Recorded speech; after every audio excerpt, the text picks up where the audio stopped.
Good afternoon, everyone. I know you're exhausted with the previous two classes, but please cooperate with me for one more hour.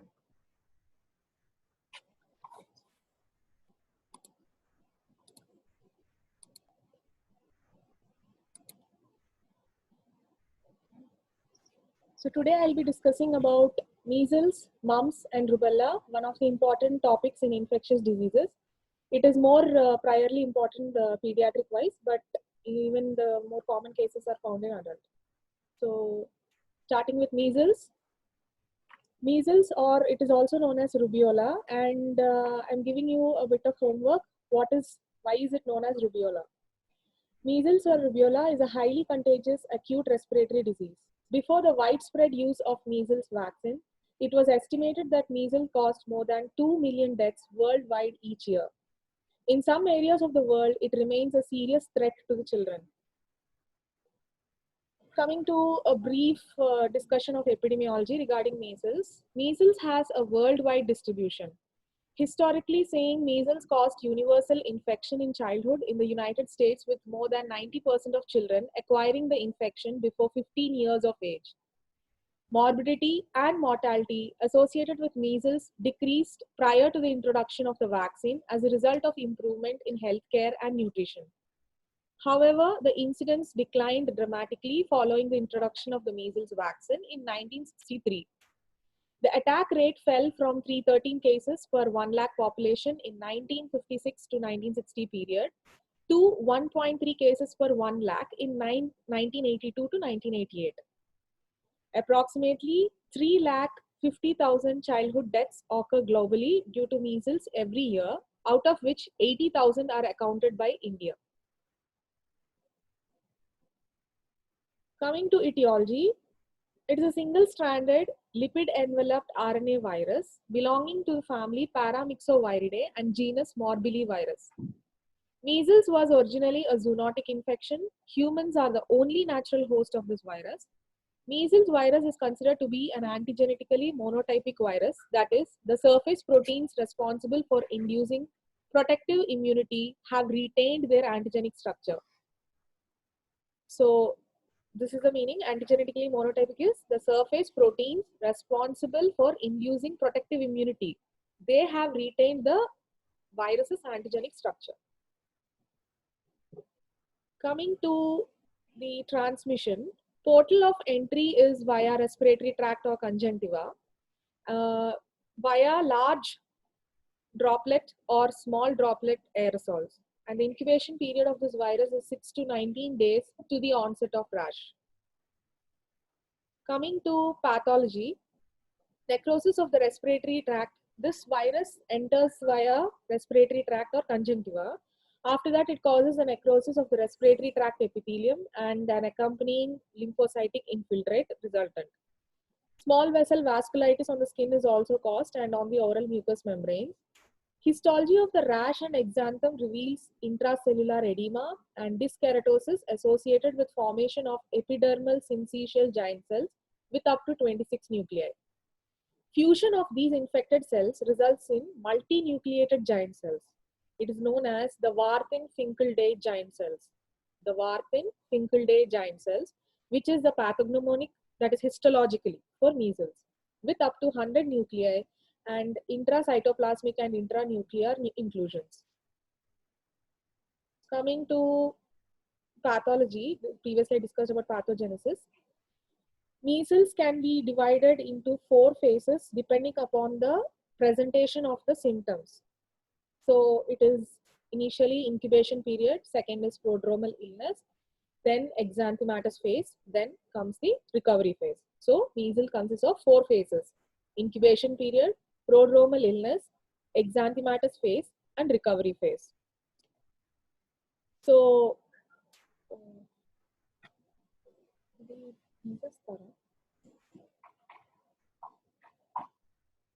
in incubation period, the virus migrates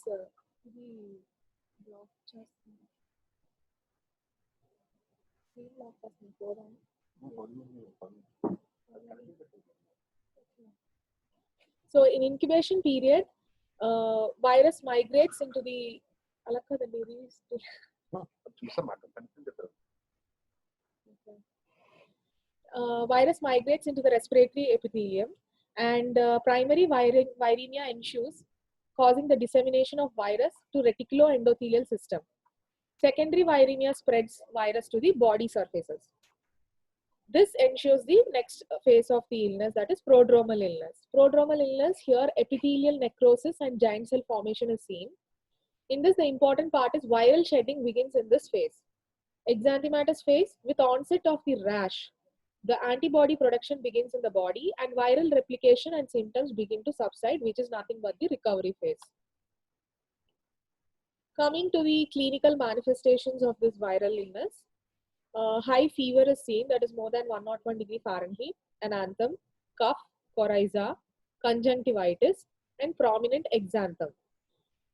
Important part is the Koplik spots or the ananthem, the second one which symptom I have told you, represents the ananthem and is the pathognomonic sign of measles. This is very important, appearing 1 to 4 days prior to the onset of the rash. They first appear as discrete red lesions with bluish white spots in the center on the inner aspects of the cheeks at the level of the premolars. It also involves the lips, hard palate, and gingiva. So, it is seen as discrete red lesions with bluish white spots in the center on the inner aspects of the cheeks. This is the diagrammatic representation. You can see on the cheeks, it's not exactly bluish, but these are the Koplik spots on the buccal mucosa during the 3rd day of the rash. This is a child presenting with the rash, typical rash. It starts on the face and then spreads to the torso, then the back and the extremities. It is the characteristic.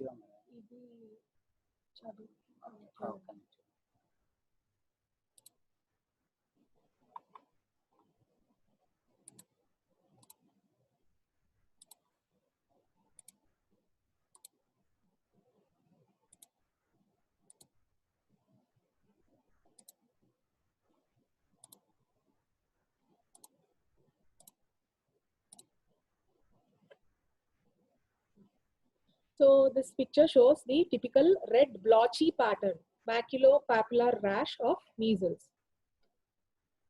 Coming to the diagnosis of the measles, on clinical basis, that is via symptoms, we diagnose it by Koplik spots as they appear early and they are pathognomonic. So it is the ananthem phase before the appearance of the rash. The Center for Disease Control case definition for measles requires 3 points: a generalized maculopapular rash of at least 3 days duration, fever of at least 38.3 degrees centigrade or 101 degree Fahrenheit, cough, coryza or conjunctivitis. So these are the 3 main points. And the other methods of diagnosis is by serology, that is detection of virus specific IgM, immunoglobulin M, in a single specimen of serum or oral fluid is considered diagnostic of acute infection. This is done by enzyme immunoassay. And then we can also isolate the virus in cell culture from respiratory secretions, nasopharyngeal or conjunctival swabs, blood or urine. Direct detection of giant cells in respiratory secretions, urine or tissue obtained by biopsy is also done. So what are the differential diagnoses? How do you differentiate diagnosis for measles? It's on the basis of the rash. So what are the other causes of maculopapular rash in people? So it is rubella, Kawasaki disease, infectious mononucleosis, roseola, scarlet fever, Rocky Mountain spotted fever, enterovirus or adenovirus infection, drug sensitivity or drug eruptions. So what is the treatment for this measles virus? There is no specific antiviral therapy. The supportive measures are such as hydration and antipyretic agents. Vitamin A is considered in measles. WHO recommends administration of once daily dose of 2 lakh international units of vitamin A for 2 consecutive days to all children with measles who are more than 12 months of age. So you can divide it into this 3 phases where you can give vitamin A based on doses and the age. So Children who are more than 12 months of age, you give 2 lakh international units. Children who are between 6 to 12 months of age, you give 1 lakh international units per day. And children less than 6 months old, you give 50,000 international units. That is for 2 consecutive days. The same dose, the dosage is different. Okay. Next comes the complications. Complications involve pneumonia, croup tracheitis and bronchiolitis, acute otitis media, febrile seizure. So pneumonia, it may manifest as giant cell pneumonia caused directly by the viral infection or as superimposed bacterial infection. The most common bacterial pathogens, you must have read it in your microbiology: Streptococcus pneumoniae, Haemophilus influenzae, and Staphylococcus aureus. Febrile seizures occurs in less than 3% of children with measles. Encephalitis following measles is a long associated complication. It's also seen, but often with an unfavorable outcome. A severe form of measles rarely seen now is hemorrhagic measles or black measles. It is manifested as hemorrhagic skin eruption and is often fatal. Others like keratitis, thrombocytopenia, and myocarditis are rare complications. Measles during pregnancy is associated with high rate of maternal morbidity, fetal wastage, and stillbirths with and without congenital malformation in less than 3% of live born infants. How do you prevent? So this is the most important part. Measles vaccine is the separate content. Only simply measles vaccine is a live attenuated vaccine. Indian vaccines are usually formulated from the Edmonston Zagreb virus strain grown on human diploid cells. The dose is 0.5 ml subcutaneous or intramuscular, preferably over upper arm or anterolateral aspect of thigh. So the approximate age given is 9 months. Post-exposure is administration within 2 days. This measles vaccine may be given with all vaccines except BCG vaccine. So it is available as monovalent preparation, but we usually combine with the measles rubella or measles mumps rubella varicella or measles mumps rubella vaccine, the last of which, the measles mumps rubella, is recommended form in most circumstances. So the current recommendations include the MMR vaccine. The dosage is first dose at 12 to 15 months and followed by a second dose at 4 to 6 years of age. What are the adverse events from the MMR vaccine? It can include fever, usually 6 to 12 days following vaccination, rash in approximately 5% of vaccinated persons, and rarely transient thrombocytopenia. Excuse me. What about the post-exposure prophylaxis? Immunoglobulin is indicated for susceptible household contacts of measles patients, especially infants younger than 6 months of age, pregnant women, and immunocompromised persons. What about an immunocompetent children? They can also receive. Immunocompetent children should receive 0.25 ml per kg of immunoglobulin intramuscularly, and immunocompromised children should receive 0.5 ml per kg. That is, maximum dose in both cases is you can go up to 15 ml per kg. The vaccine is effective in prevention or modification of measles if given within 72 hours of exposure. Coming to rubella. The etiology of rubella. Rubella is also known as German measles or third day measles. You can tell me why, refer and tell me later on.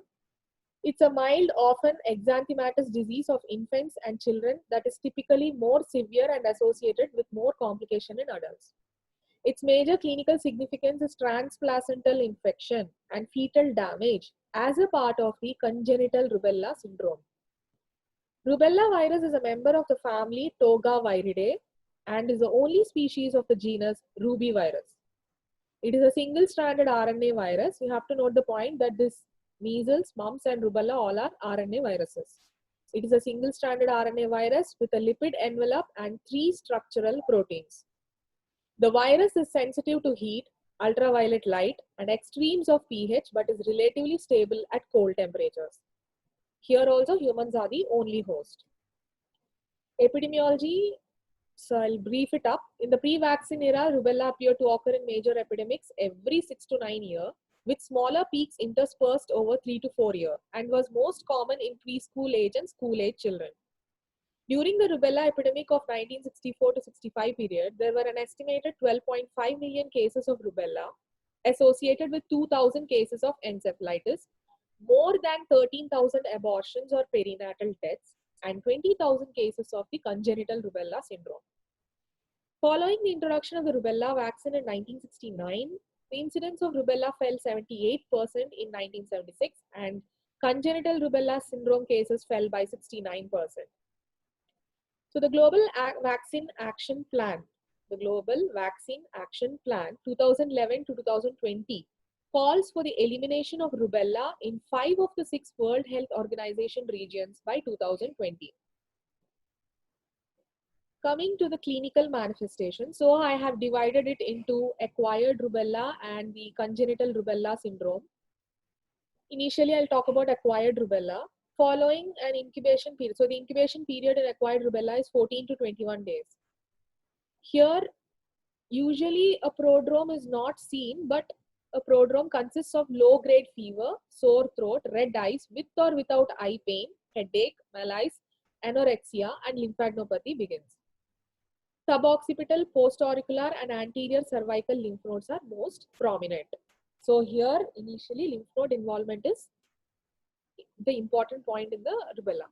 In children, the first manifestation of rubella is usually the rash. It begins on the face and neck as small, irregular pink macules that coalesce, that is group up, and it spreads centrifugally to involve the torso and extremities, where it tends to occur as discrete macules. About the time of onset of the rash, examination of the oropharynx may reveal tiny rose-colored lesions, which is known as Forsheimer spots. Tiny rose-colored lesions, that is known as Forsheimer spots or petechial hemorrhages on the soft palate. The duration, this is the pathognomonic feature of rubella. So the pathognomonic feature of measles is Koplik spots. The duration of the rash in rubella is generally 3 days, and it usually resolves without desquamation.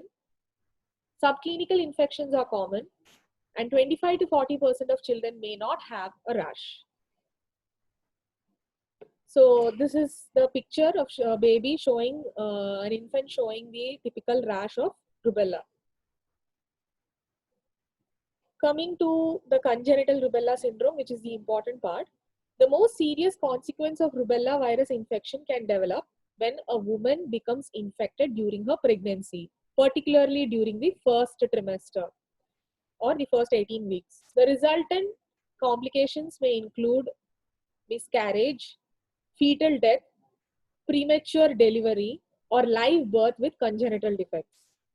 Infants infected with rubella in utero may have myriad physical defects, which most commonly are related to the eyes, ears, and heart. So when this constellation of severe birth defects, when all these organs like eyes, ears, and heart are involved, it is known as congenital rubella syndrome. In addition to permanent manifestations, there are a host of transient physical manifestations, including thrombocytopenia with purpura or petechiae. It involves a dermal thing, that is dermal erythropoiesis, which is known as blueberry muffin syndrome. Retinal findings described as salt and pepper retinopathy are the most common ocular abnormality. So you have more important points in rubella, that is the myriad of symptoms. Constellation of symptoms is known as congenital rubella syndrome, the blueberry muffin syndrome, and the salt and pepper retinopathy. So I have tabulated the transient and permanent manifestations here in infants with congenital rubella syndrome. Transient, first we'll see about the permanent manifestations. It is hearing impairment or deafness. As I told you, the ear is involved. Congenital heart defects, that is like patent ductus arteriosus, pulmonary arterial stenosis. Eye defects, that is cataract, cloudy cornea, microphthalmos, pigmentary retinopathy, and congenital glaucoma, and microcephaly. And the other one is central nervous system sequelae, which is mental and motor delay, and autism. The other transient manifestations are hepatosplenomegaly, interstitial pneumonitis, thrombocytopenia with purpura, as I discussed before, blueberry muffin syndrome, hemolytic anemia, there might be bony radiolucencies, IUGR, adenopathy, meningoencephalitis. So this is a picture where a baby is showing bilateral cataracts in infant with congenital rubella syndrome. This baby can also have microcephaly along with this. How do you diagnose? It's also the same like measles. It is immunoglobulin IgM enzyme immunosorbent assay. Leukopenia, while in blood investigation, you can see leukopenia, neutropenia, and mild thrombocytopenia. IgM capture assay and RT-PCR chain reaction test or viral culture should be performed for the confirmation. What is the differential diagnosis? As I mentioned below, it is differentiated on the basis of the presentation of the rash, that is maculopapular rash, measles, adenoviruses, parvovirus B19 or erythema infectiosum, Epstein-Barr virus, enteroviruses, mycoplasma pneumoniae. What are the possible complications which are presented with rubella? It is mostly infrequent and not life-threatening, but if at all, post-infectious thrombocytopenia, arthritis, encephalitis, and progressive rubella panencephalitis. This is a rare complication of either it can occur in both acquired or congenital rubella syndrome. It has an onset and course similar to those of the subacute sclerosing panencephalitis associated with measles. Treatment for rubella. There is no specific therapy. Symptom-based treatment such as fever and arthralgia. Administration of immunoglobulin should be considered only if a pregnant woman who has been exposed to a person with rubella, and we do not consider termination of pregnancy under any circumstances. In such cases, IM intramuscular administration of 20 ml of immunoglobulin within the 72 hours of exposure may reduce but does not eliminate the risk of rubella. How do you prevent? So this is the same thing as I discussed before. The most effective method of preventing is through MR or MMR vaccination formulations. I have already discussed it before. So important point about the vaccinations, one dose of MMR vaccine induces seroconversion in more than 95% of persons of more than 1 year of age. So why do you give the second dose? Second dose is to protect children failing to seroconvert primarily against mumps. So the less commonly against rubella, ensuring double immune response. So that is why we give the 2 doses of MMR. The most commonly used vaccine globally is the RA27/3 virus strain. The recommendation for routine rubella vaccination schedules, as I told, first dose is at 12 to 15 months of age. Second dose is at 4 to 6 years. This is also important in your pediatric. It can be given as a 4 marks question. Target groups for rubella vaccine include children of more than 1 year of age, adolescents and adults without documented evidence of immunity, individuals in congregate settings, that is college students, military personnel, child care and healthcare workers, and susceptible women before and after pregnancy. I have given you a table differentiating between measles and rubella, so you can easily remember the points. Both are highly similar points, but there are some differences. Measles is highly contagious, whereas rubella is not as contagious as measles. Measles have symptoms lasting up to 10 days. In rubella, it lasts up to 5 days. Measles, there is a presence of prodromal stage. In rubella, there is no prodromal stage.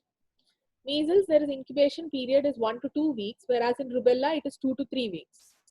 There is no lymph node swelling observed in measles, but there is typical. All lymph nodes are swollen. Lymph nodes are definitely swollen in rubella. High-grade fever in measles, that is more than 40 degrees centigrade, and low-grade fever, that is less than 38.3 degrees centigrade in rubella. Rashes are blotches with spots in measles, but in rubella, rashes fade fast. Measles, photophobia is present. Rubella, there is no photophobia. And Koplik spots are the pathognomonic feature of measles. Forsheimer spots are the pathognomonic feature of rubella. So coming to the final topic for today, that is mumps. It is an illness characterized by acute onset unilateral or bilateral tender self-limited swelling of the parotid or other salivary glands. So the salivary glands are involved in mumps. So it is acute onset unilateral or bilateral tender self-limited swelling of the parotid that lasts for at least 2 days and has no other apparent cause. Although no longer common in countries with extensive vaccination programs, mumps remains endemic in the rest of the world, warranting the continued vaccine protection. Coming to the etiology, mumps virus belongs to the family Paramyxoviridae and the genus Rubella virus. We must have read about it in microbiology.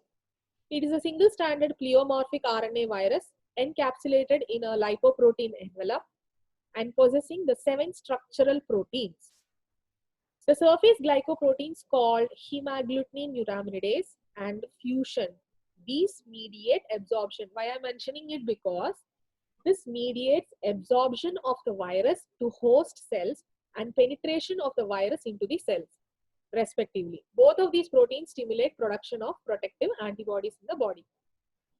Mumps virus exists as a single immunotype, and here also humans are the only natural host. Coming to epidemiology, I will give you a brief gist of it. In the pre-vaccine era, mumps occurred primarily in young children between the ages of 5 and 9 years and in epidemics about every 4 years. Mumps infection occurred more often in the winter and spring months. Excuse me. In 1968, just after the introduction of the mumps vaccine, 1,85,691 cases were reported in the United States. Following the recommendation for routine use of mumps vaccine in 1977, the incidence of mumps fell dramatically in young children and shifted instead to older children, adolescents, and the young adults. Outbreaks continue to occur in highly vaccinated populations as a result of vaccine failure and also because of the under-vaccination of susceptible persons. After the implementation of the 2-dose recommendation, that is MMR vaccine for measles control in 1989, the number of mumps cases has declined further. Mumps is spread from person to person by respiratory droplets. Virus appears in the saliva for up to 7 days to as long as 7 days after the onset of the parotid swelling. The period of maximum infectiousness is 1 to 2 days, before to 5 days after the onset of parotid swelling. So viral shedding before onset of symptoms and in asymptomatic infected individuals impairs efforts to contain the infection in a susceptible individual. The US Centers for Disease Control and Prevention, the American Academy of Pediatrics, and the Health Infection Control Practices Advisory Committee, so 3 committees, recommend an isolation period of 5 days after the onset of parotitis for patients with mumps in both community and healthcare settings. Coming to the pathology and pathogenesis of this virus. Mumps virus, as I told before, targets the salivary glands, along with that central nervous system, pancreas, testis, and these are the main important organs. Later on, to a lesser extent, it involves thyroid, ovaries, heart, kidney, liver, and joint synovium. Following infection, initial viral replication occurs in the epithelium of the upper respiratory tract. Infection spreads to the adjacent lymph nodes by the lymphatic drainage, and there viremia ensues, spreading the virus to targeted tissues. Mumps virus causes necrosis of the infected cells and is associated with lymphocytic inflammatory infiltrate. Salivary gland ducts are lined with necrotic epithelium and the interstitium is infiltrated with lymphocytes. This is the histology part. Swelling of tissue within the testis may result in focal ischemic infarct. This is also results in sterility. Cerebrospinal fluid frequently contains a mononuclear pleocytosis even in individuals without clinical signs of meningitis. So there need not be any meningitis also.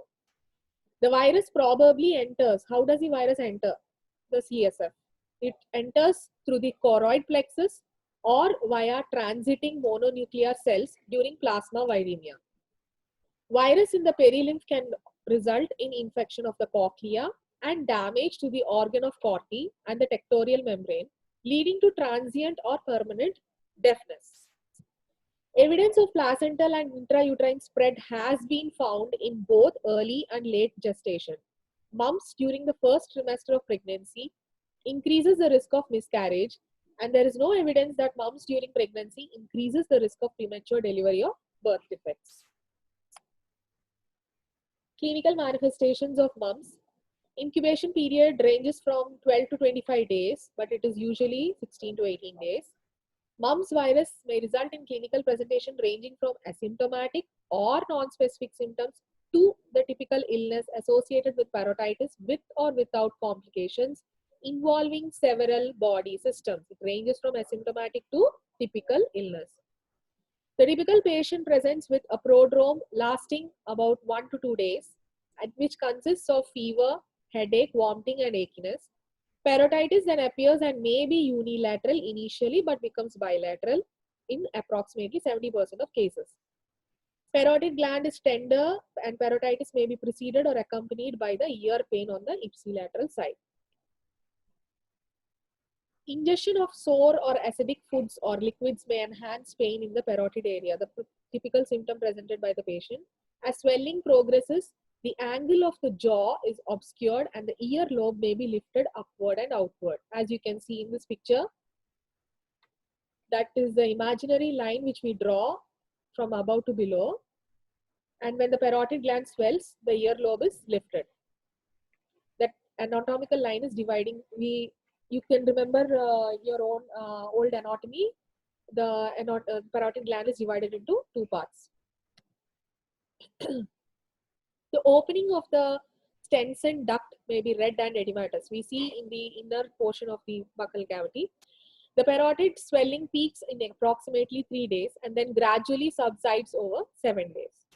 Fever and other systemic symptoms resolve in 3 to 5 days. A morbilliform rash, that is nothing but maculopapular, is rarely seen.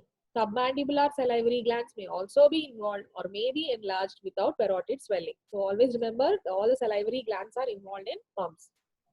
Edema over the sternum as a result of lymphatic obstruction may also occur. This is a child with mumps showing bilateral parotid swelling. And this is a patient in his adolescent age showing the parotid swelling. That is, the first picture A shows the initial starting of mumps, and this is on the picture B shows the third day of the acute bilateral parotitis. Coming to diagnosis of mumps, basis of history of exposure to mumps infection and appropriate incubation period and development of typical clinical findings we can diagnose. Confirmation of the presence of parotitis, it could be made with demonstration of elevated serum amylase value. And in blood, leukopenia with a relative lymphocytosis is seen. Isolation of the virus in cell culture, detection of viral antigen by direct immunofluorescence, or identification of nucleic acid by RT-PCR, reverse transcriptase polymerase chain reaction. The virus can also be isolated from upper respiratory tract secretions, CSF, or urine during the acute illness phase. A significant increase in serum mumps Ig immunoglobulin G antibody between acute and convalescent serum specimens as detected by complement fixation, neutralization hemagglutination, or enzyme immunoassay tests establishes the diagnosis. This you must have read it in your microbiology. Differential diagnosis. Viruses, here we don't differentiate it based on rash. Here we differential diagnosis the other causes of parotitis, the swelling of parotid gland. So viruses that cause parotitis include parainfluenza 1 and parainfluenza 3 viruses, influenza A virus, cytomegalovirus, Epstein-Barr virus, enteroviruses, lymphocytic choriomeningitis virus, and HIV.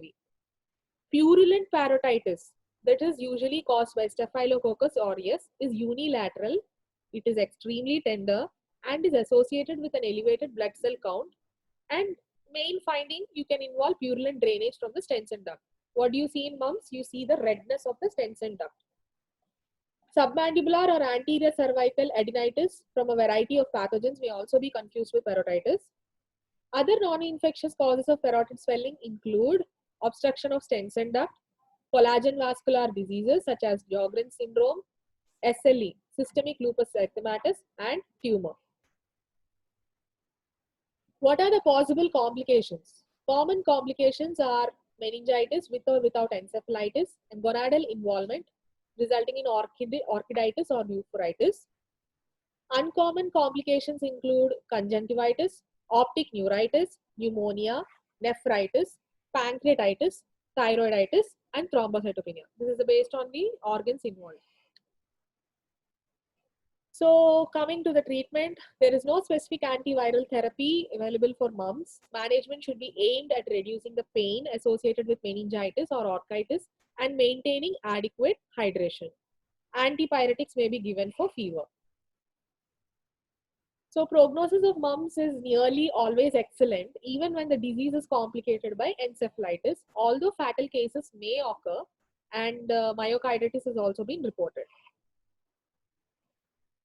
Prevention, as I told before, immunization with live mumps vaccine is a primary mode of prevention. It is given as a part of the, we combine it, MMR 2-dose vaccine schedule. Again, I'm repeating it. At 12 to 15 months of age is the first dose, 4 to 6 years of age for the second dose. If not given at 4 to 6 years, the second dose should be given before children enter puberty.